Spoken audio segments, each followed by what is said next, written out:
माझे काही मेशोवरून पार्सल आलेले आहेत. ते काय तेच सांगतेच, पुढं दाखवतेच. पण मला कॉफी प्यायची होती किंवा चॉकलेट मिल्कशेक प्यायचं होतं. पण कॉफी माझ्याकडे नव्हती म्हणून म्हटलं चॉकलेट मिल्कशेक प्यावं. कारण चॉकलेट घरी होतं म्हणून मी चॉकलेट टाकले आणि नंतर दूध गरम करून पिले टाकले. त्यामध्ये आणखीन परत एक्स्ट्राचे चॉकलेट टाकले. एवढी टेस्टी लागत होती ना, खूप म्हणजे खूपच छान लागत होती. आता लाईट भूक लागलं तर असंच काहीतरी करावं लागतं. म्हणजे खावंसं फुल वाटत नाही, म्हणजे प्रॉपर जेवण करू वाटत नाही, म्हणून मी असंच काहीतरी करत असते.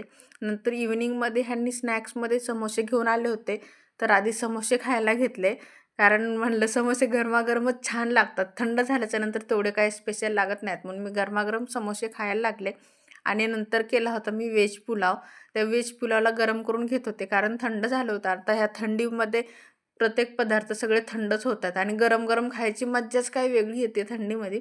म्हणून जेवणाच्या टाईममध्ये म्हणजे नाईटला 8-9ला बनवले होते मी, पण 10-10:30 वाजता मला जेवायचं होतं. मग तेव्हा गरम करून घेतले आणि त्यासोबत अशी करी बनवली होती, जी खूप ऑइली होती. खूप